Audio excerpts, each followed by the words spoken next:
Hello and welcome to News Central TV. I'm Dashen, Usman. The top stories at this hour. Nigeria's president to attend inauguration of Senegal's president-elect. Herder and farmer clashes leave 23 dead in Chad. Egyptian President Al-Sisi begins third term. Details of these stories and more shortly. We begin the news in West Africa, where Nigeria's President Bola Tinubu will depart Abuja on Tuesday for Dakar, Senegal, to attend the inauguration of Senegal's president-elect Bassirou Faye. A press statement by the special advisor to the president on media and publicity, Ajuri Ngelale, on Monday, said the president's trip is at the invitation of the Republic of Senegal. President Tinubu, who is the chairman of the economies of West African states, ECOWAS, authority heads of state and government, will join other regional leaders to witness the inauguration at the Diamniadio Exhibition Centre. Now, he will be accompanied on the trip by the Minister of Foreign Affairs, Ambassador Yusuf Maitama Togar, and other senior government officials. The president is expected to return to Nigeria after the conclusion of the inauguration.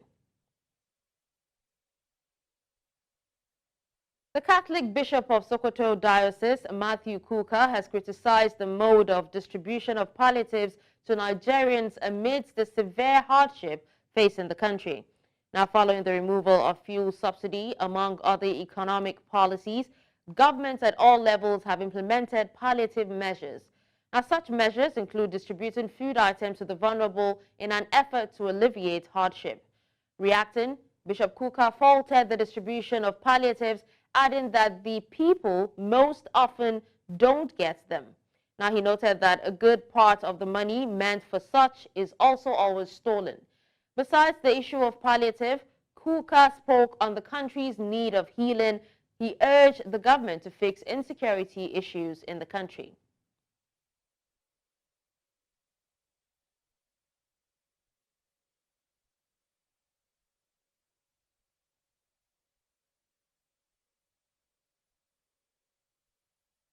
The Federal Road Safety Corps, FRSC, says 13 persons died while 2 were injured in an auto crash in Kogi. Samuel Oyedeji, Kogi FRSC Sector Commander, said the incident occurred around 7:30 p.m. on Sunday. He disclosed that the accident involving a commercial Sharon bus and an articulated cement truck occurred by Obajana Market along Obajana-Lokoja Road in Lokoja local government area of Kogi State. The sector commander said the Sharon bus had parked behind a truck around the market for passengers to buy some things when the cement truck lost its brake and rammed into it from behind.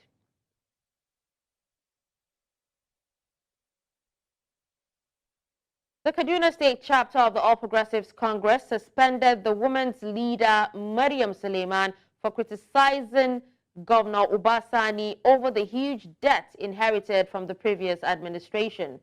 Mariam said Sani was the arrowhead of all the loans secured by the El Rufai's administration. Now, she said she was deeply involved in all.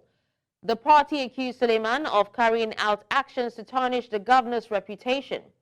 Governor Sani had on Saturday said that the El Rufai administration left a huge debt burden of $587 million, 85 billion naira, and 115 contractual liabilities for the state.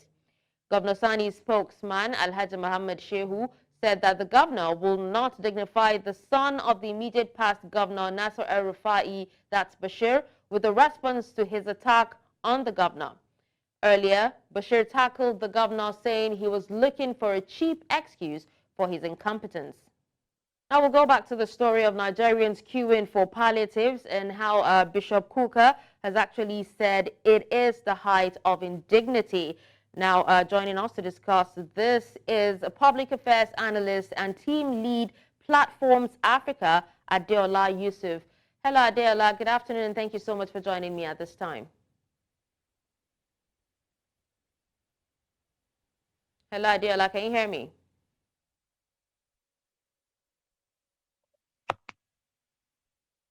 All right, Adeola. Now, we actually heard the story of how the Bishop Kuka, said that, the government should actually find a more holistic way of solving the crisis, that's the food crisis in Nigeria, rather than, just handing out palliatives. Now, if I am actually to ask, what is your take on what he has actually said? Do you agree with him or not?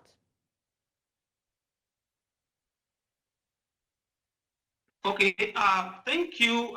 Because of the network, I barely heard what you said.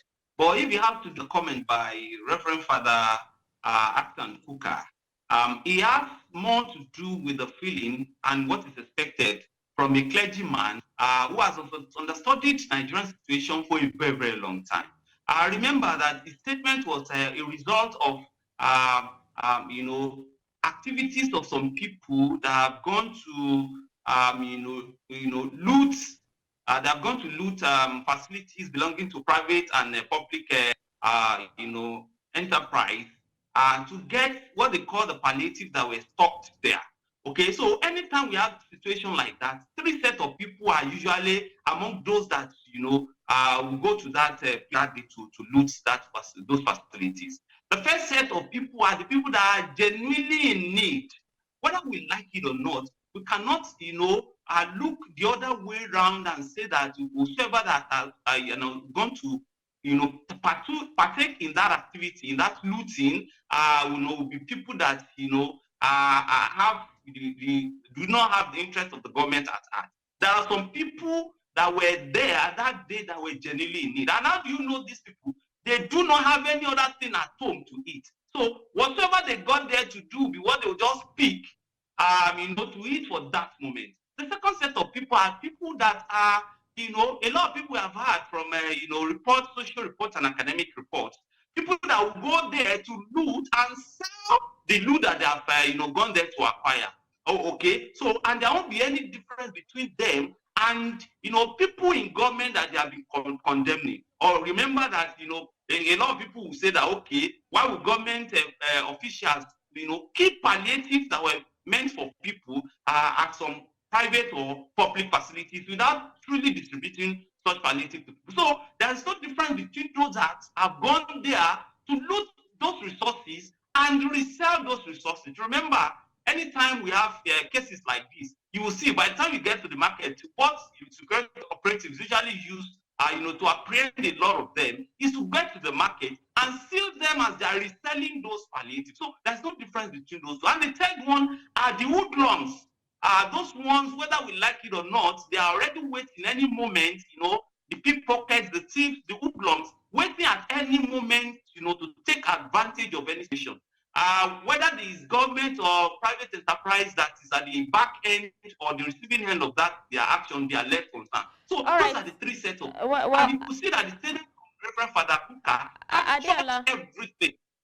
All right. Now, Yeah. so many people have actually talked about, the government bringing back subsidies, subsidy on petrol, subsidy on energy and all that. So rather than, hand out those palliatives to vulnerable people or vulnerable parts of the country, in terms of food and all that, should subsidies be brought back instead? Will that solve the food crisis, lingering in Nigeria at the moment?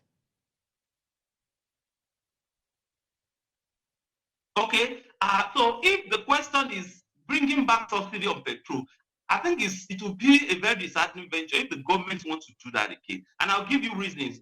Number one, for a long time, there has been a lot of people have been feeding fat at the detriment of people, of the needy and the indigent from this subsidy. And you remember that since May 29, 2023, that the popular Eagle Square declaration by President Bola Tinubu, subsidy is gone forever, came to place. A lot of Nigerians have suffered, terribly, the pains, the anguish, and all that to get to this level. You will see that whether we like it or not, there is a return of stability in that petrol market. And to now tell the government to go back to that, I think it will be taking a step forward and taking about two backward. I believe that what the government needs to do is about the analogy of the goat and the yam. What the government needs to do is to keep providing palliative, but to make sure that those in charge of those palliative are reviewed oftentimes, all the time, because whether we like it or not, if the government is sincere about provision of palliative, and is not concerned about those handling those palliative, you will see that there won't be effectiveness in whatever government is so serious about, when it comes to provision of palliative. So, to ask government to go back to petrol subsidy now will be counterproductive. We have suffered a lot, and we are regaining the stability. You remember a few days ago there was that talk about whether the NNPC has reduced price or not. So now what people are talking about now is price reduction here and there. Remember, everything about petrol subsidy removal too affected, is part of what affected the dollar. Now, dollar went up and we are getting stability. The dollar is coming back, gradually. So to now think that we want to now spend over $1 trillion, naira that the government said he has been saving, quote and unquote, monthly on subsidy. Whether I want to now return back, that to subsidy will be counterproductive in my view. But a lot of people will not share that view if they do not have sufficient knowledge and information about this. But what they should just check is that all these years, government has been borrowing money to fund subsidy. So Nigeria cannot keep, we cannot keep spending money that we do not have and put the generation that is coming behind us into that in-depth. Okay. Now, in addition to that, since you're saying that we can't keep spending money, on subsidies and all that, what are the potential drawbacks of relying solely on palliatives to address the crisis? Because the bishop has actually said that, in most cases, it doesn't even get to the intended people. And in some cases, some of these monies are actually stolen. More of them are stolen. So, I'm asking again, what are the drawbacks of relying solely on palliatives? Because it seems to be what, Nigeria is actually good at this time. Okay, and because of network, if I get the question correctly, whether we go to the right or to the left in this analogy, there is no advantage and disadvantage, the merit and the demerit. So what we need to do is to look at, from this situation we have found ourselves, what are the demerits of it, and how do we go about addressing those demerits? And one of such that I mentioned earlier, and that will allude to what the Reverend Father said, is that in that value chain, government has provided palliative, and that is established everywhere. We could see that for people to have gone to some store, to loot those stores and get some materials out of those stores, you could see that government has provided palliative. So there is no argument about that. But the issue now is that those that have been handling the distribution of that palliative to government need to be viewed and reviewed oftentimes. So that the good intention of the government, quote and unquote, won't go astray, won't be so ineffective. So if we are able to provide palliative, the government is able to provide palliative, and that those palliatives are intended for some set of people. So the transport, the link between the government and the people whose those palliatives are meant for, the link is what we need to look critically into. And if we look critically into that link, I think we'll get to the situation. Because at the end of the day, if palliative provided by the government is, have been able to, be taken to the people, I think there will be a serious succor in the entire system. Whether we like it or not, it is a fact established that a lot of Nigerians are suffering. To get 5,000 hospital bill, a lot of people have lost, I can tell you on good authority, have lost their children, because of inability to get 5,000, hospital bill. So people are suffering genuinely. That is why I don't join people that condemn everyone that have gone into those stores to go and loot. Whether we like it or not, it may be categorized for those insecurity agencies as looting and a crime. But there will ever be, in whatsoever situation we find ourselves, there will be some people that are genuinely in need that may be a part of that crowd. You understand? So, but that does not mean that we are justifying the looting of government, properties and government assets. We are not doing that. But the fact has to be established that in the three categories that I highlighted earlier, there will be some people that are truly in need that will be a part of that crowd. They may not even know the intention of people that initiated the looting. Maybe that one is to resell the intention of those ones is to resell, or the intention is to steal. But there will be genuine set of people. They may be very few, maybe one, maybe two, maybe less than 10, that will go there to pick what they will eat at that moment.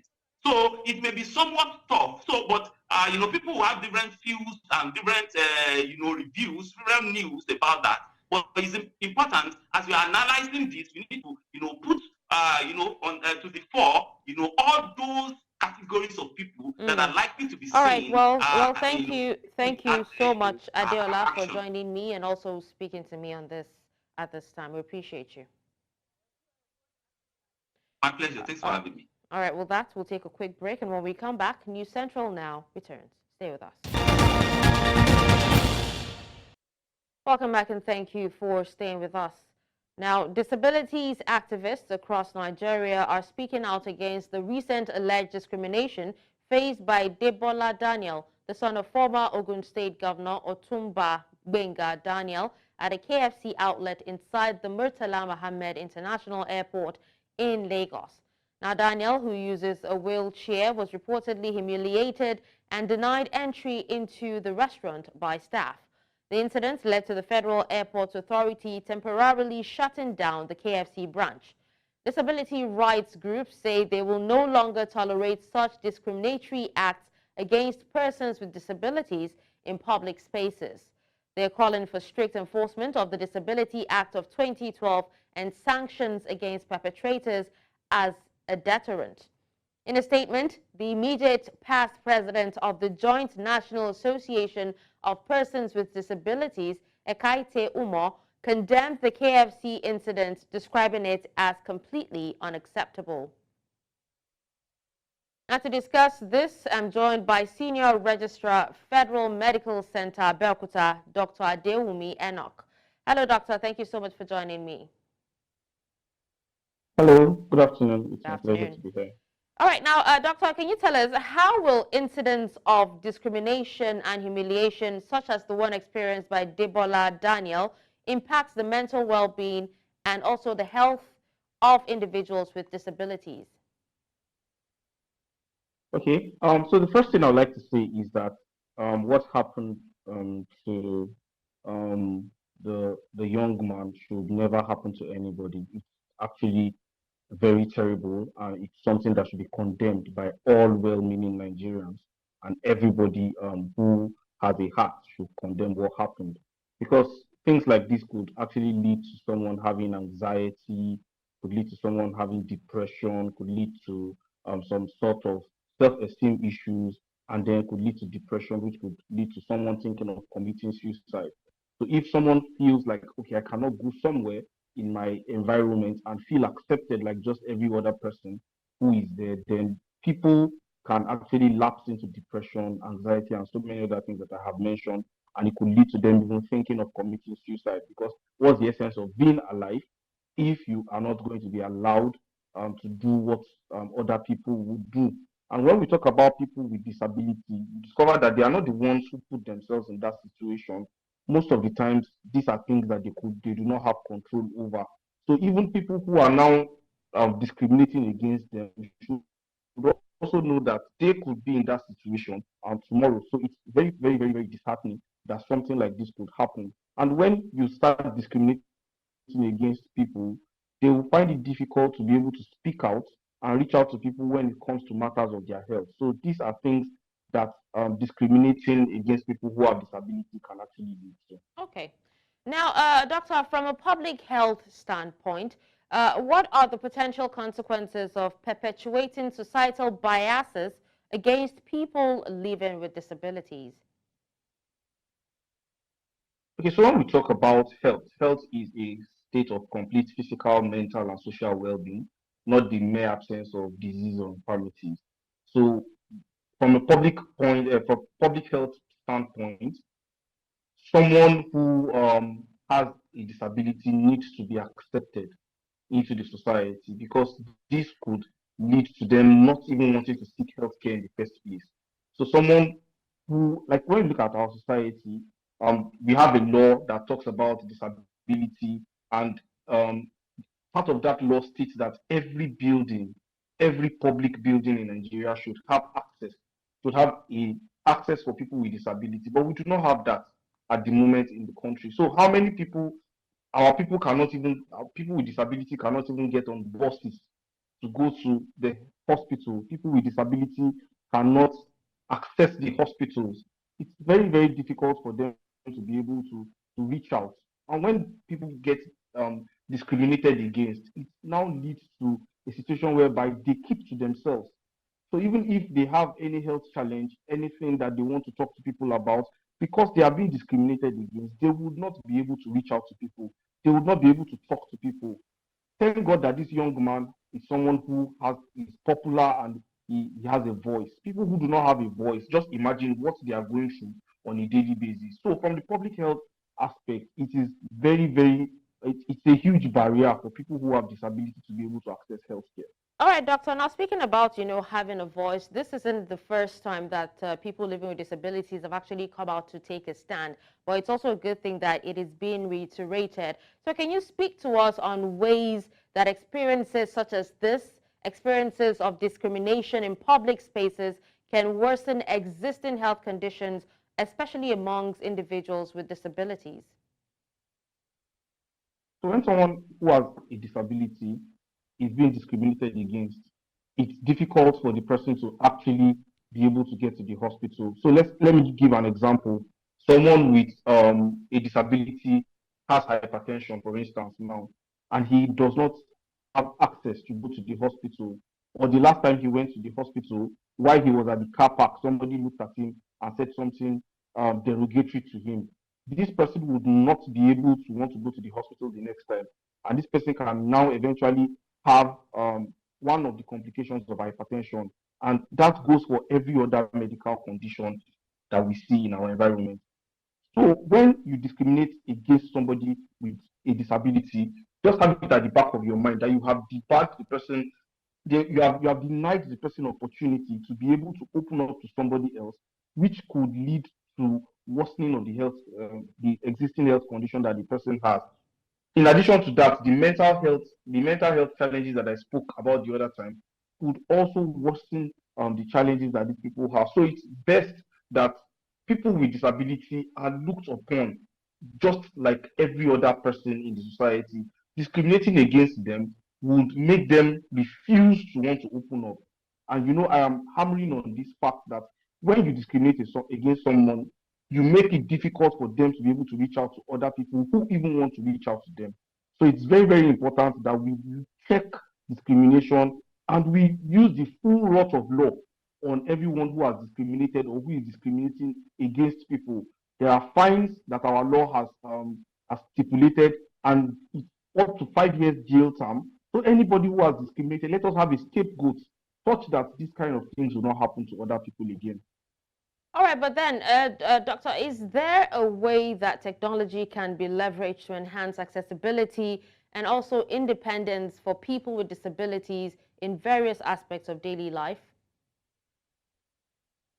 So when we talk about technology in medicine, for instance, there's access to telemedicine, and if the government and well-meaning Nigerians can ensure that people with disability have access to telemedicine platforms where they can see their doctors and they can reach out to get their medications delivered to them in their houses.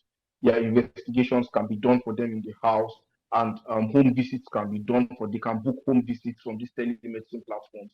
These are things that can help them to be able to access healthcare, and they can eventually enjoy what every other person enjoys. We can also make our cities compliant to them. We can make our public buildings compliant to people with disability. These are things that can actually promote their health and also make them to have access to healthcare from the comfort of their homes and without too much interaction with humans. All right, well, thank you so much for joining us and speaking on this, Dr. Adewumi Enoch. We appreciate you for your time. Thank you. All right, moving away from that, it is believed that Nigeria is currently facing a daunting socio-economic condition, one characterized by insurgency and economic recession. Unfortunately, many Lagos residents admit that with the challenging conditions they find themselves, enjoying only a few hours of sleep, health practitioners say sleep deprivation makes the people vulnerable to different health challenges. News Central's Bettina Ngweli reports. According to Wikipedia Dictionary, sleep is a naturally recurring state of mind and body characterized by altered consciousness, relatively inhibited sensory activity, inhibition of nearly all voluntary muscles, and reduced interactions with surroundings. The effects of not sleeping are numerous. At the least, it can lead to low productivity at work. Unfortunately, according to experts, sleep deprivation, especially when built up for up to 20 hours consistently, may not be fully reversed. Long-term consequences of chronic sleep deprivation or poor sleep patterns may include increased risk of chronic health conditions such as obesity, diabetes, cardiovascular diseases, and hypertension, mental health disorders such as depression, anxiety, and mood disorders. You can also have impaired immune functions and increased susceptibility to chronic diseases. There's also reduced quality of life and overall well-being. According to the Pharmaceutical Society of Nigeria, it was discovered in 2016 that 40% of Nigerians have a sleeping problem. One can only imagine what the figures are now. You see, this sleep of a thing is totally out of it. You can't sleep comfortable in your own zone anymore. Just because the stress out there is too much these days. For me, I don't want to sleep less than 6 hours in a day. So I think that's the minimum I want to go because I understand the importance of sleep. I don't sleep much because of my job. Sometimes I'm almost 4 hours. But if I'm not on duty, I sleep. I sleep normal. By prioritizing healthy sleep habits and making lifestyle adjustments, individuals can improve their sleep patterns and overall sleep quality, leading to a better health and well-being. The relationship between sleep and productivity is a symbiotic one. If you want to be productive, you need to sleep well. Trying to do the opposite leads to significantly low productivity, evidenced in work-related errors, forgetting important details and facts, and ultimately impact a person's creative abilities when they are highly needed. In Lagos, for News Central, Bettina Ngweli. Thank you, Bettina, for that report. Now, the Delta State Governor, Sheriff Oborewari, has been urged to prevail on President Bola Tinubu and the NDLEA chairman to rescue the Omoria family's second son, Oromonsele, from total blindness. Now, stray bullets from the guns of National Drug Law Enforcement Agency officials shattered the left eye of the boy in his mother's shop during a raid in Okpanam, Delta State on July 13, 2023. The same stray bullets took the life of his older brother, Ivan Omoria, during the incident.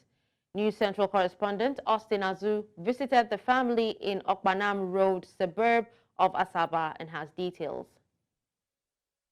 8 months and 13 days after the accident that took place here in Asaba that led to the early death of a 2-year-old boy who was cut short by a straight bullet of NDLA. 8 months and 13 days thereafter, the younger brother of Ivan, who was cut short by the NDLA bullet, has been battling for his health. I'm here at his father's house, Fidelis Omoria, to seek what has happened so far about the younger brother who has been ill for some time now.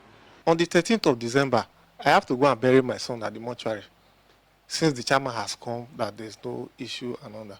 So when I buried my son, they now told us that since we have buried my son, my first son, that we should not worry.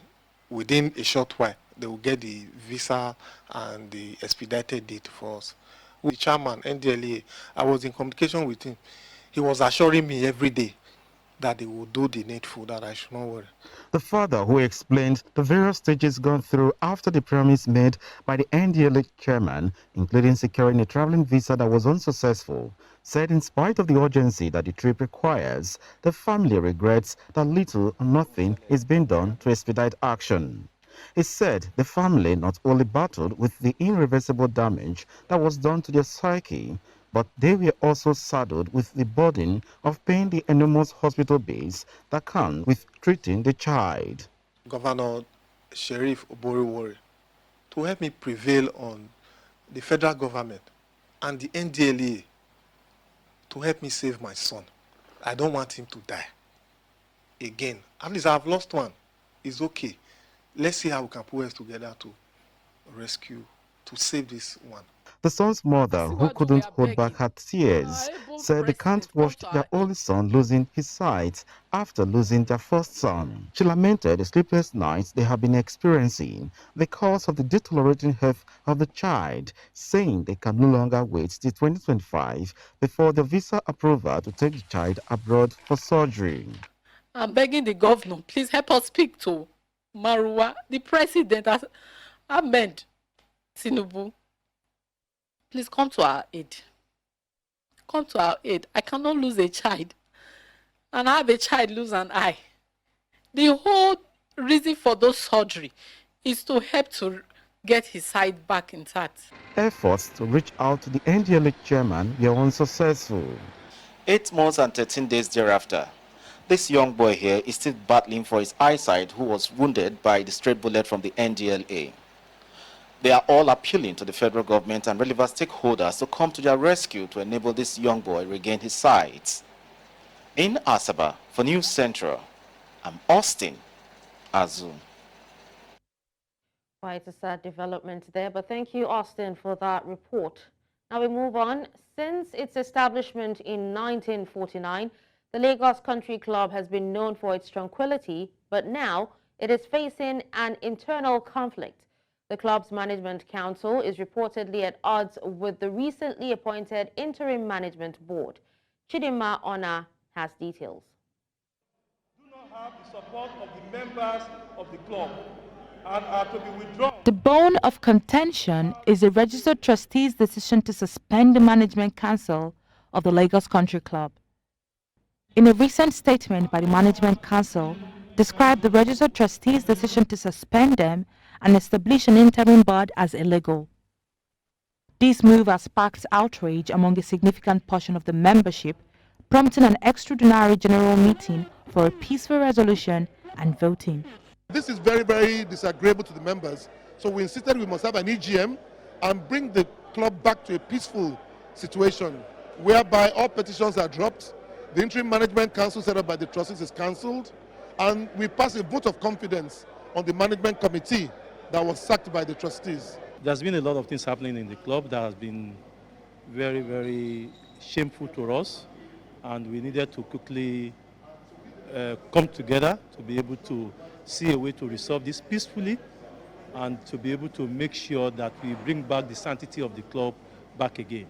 We have a lot of issues where the trustees of the club are dissolving the management council, which is out of the constitution of Lagos Country Club, and imposing an interim board on the management council that were duly elected.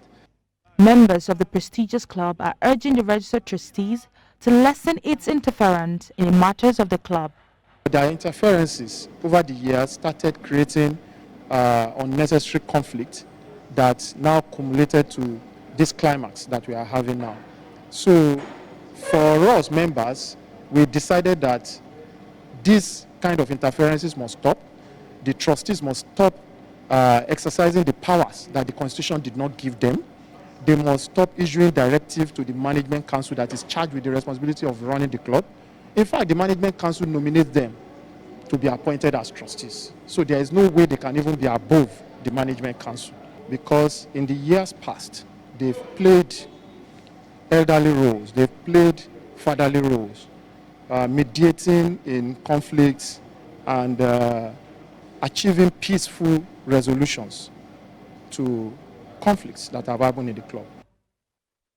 The House Management Council has appealed for calm and a return to the supremacy of the Lagos Country Club's constitution. They say they are committed to resolving the issue swiftly to ensure a safe and welcoming environment for members. News Central now, coming up after the break. Herders and farmer clashes leave 23 dead in Chad. We'll bring you details after the break.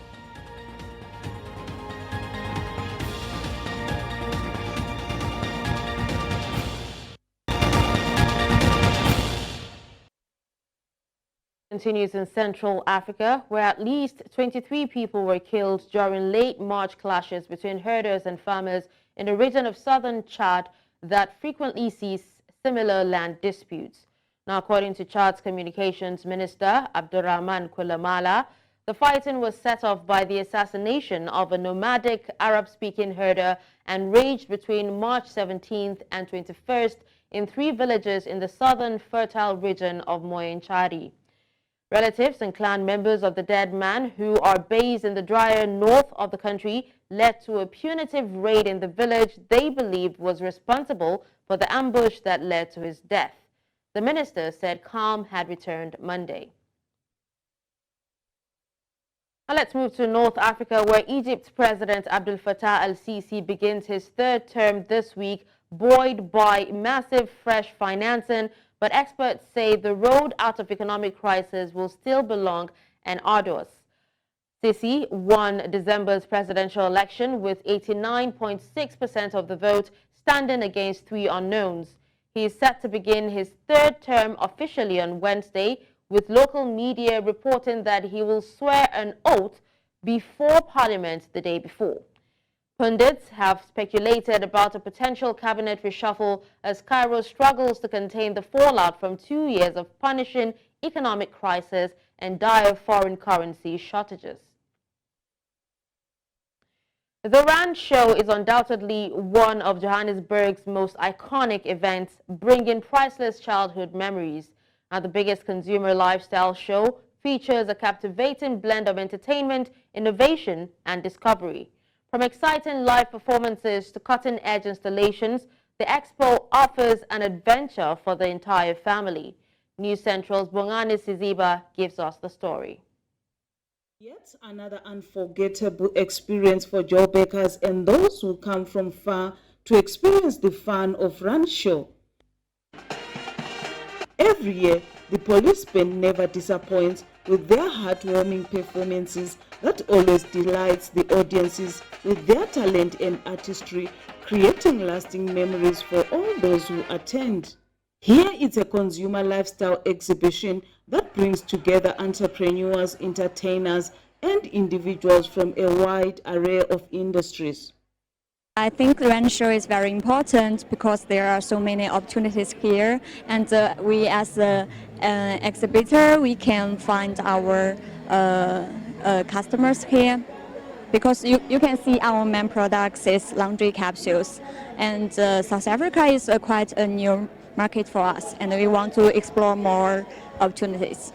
It's quite important because it gives us the space, or it gives us the platform where we are able to showcase what we offer, what packages we have, and the hidden gems that we have around KZN and in South Africa. Students also have an opportunity to explore vocational prospects and gain valuable insight into potential career paths as they engage with industry experts and discover the endless possibilities that awaits them.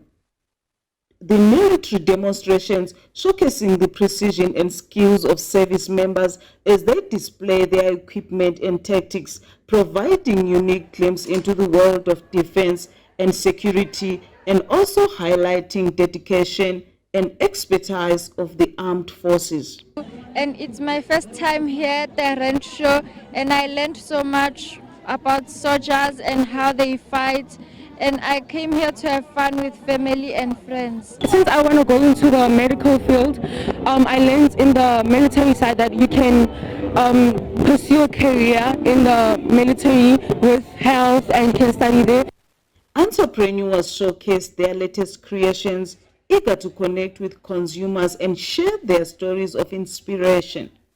For the young ones at heart, the Run Show offers a world of fun and adventure with amusement rides and engaging activities that spark imagination and creativity, creating cherished moments for young minds. I enjoyed going on the roller coaster and I enjoyed going on the big slides. This place, I love it because it has lots of cool rides, places where you can buy stuff like sweets, candy, lots of things here. It's very fun here. Run Show, a place where business meets fun, where excitement, creativity, and exploration convene to create an unforgettable experience for all those who attend. In Johannesburg, for News Central, Wangani Siziba.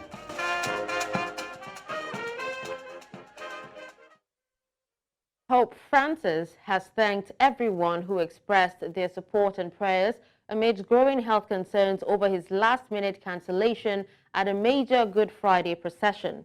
He was speaking during his Regina Caeli prayer on St. Peter's Square on Easter Monday. Now, the last-minute decision raised questions about how long the 87-year-old pontiff can continue to lead the Catholic Church. Rinnovo a tutti gli auguri pasquali e ringrazio di cuore coloro che in diversi modi mi hanno inviato messaggi di vicinanza e di preghiera.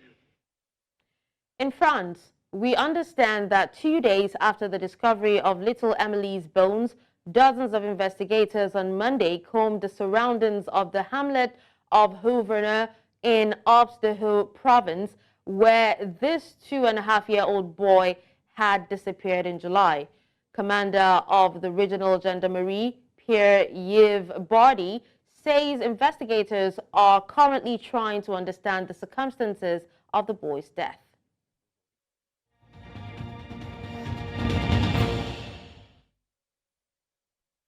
Take a look at business, where the Central Bank of Nigeria has said that $1.5 billion foreign exchange inflow shortly after the Monetary Policy Committee meeting, indicating a positive trend in Nigeria's forex markets.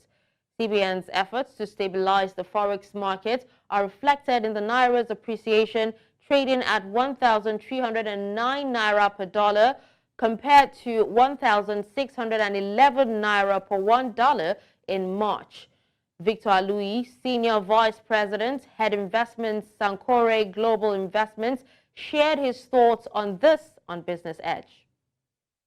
It really remains to be seen what global shock that would be and what impact it would be. It'd be difficult to sit here and say, oh, there is this sort of global shock that may come. The truth of the matter is that Nigeria's economy is essentially on the mend. So it would not be it would not be a good thing to have a global shock at this time, because we are actually, carrying out policies that are necessary but painful to essentially turn the ship around.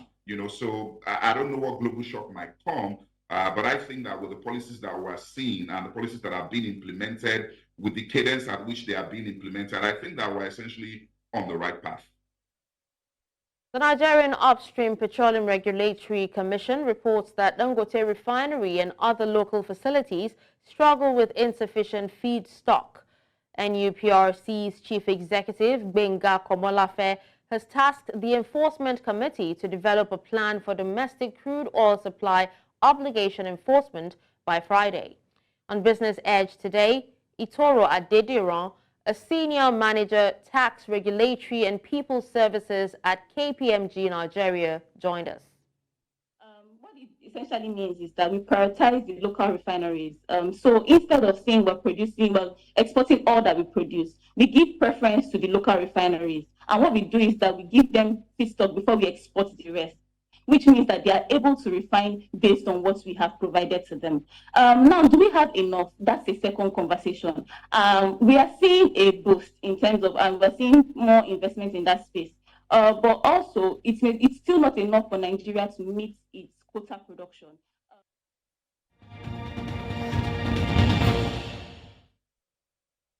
In the world of sports, Liberty Media, owners of Formula One, have reached an agreement to purchase MotoGP in a deal valued at approximately $4.5 billion. The acquisition involves acquiring an 86% stake from Dorna, MotoGP's current owners based in Spain. The deal, valued at 4.2 billion euros, is expected to be finalized by the end of 2024, subject to regulatory approvals. This move marks Liberty Media's expansion into the two-wheeled racing world following previous ownership of Formula One. Longtime CEO Carmelo Espeleta will continue leading MotoGP, with headquarters remaining in Madrid. Liberty Media President and CEO Greg Maffei expressed excitement about enhancing MotoGP's global presence, while Espeleta emphasized the sport's his growth potential under Liberty's ownership.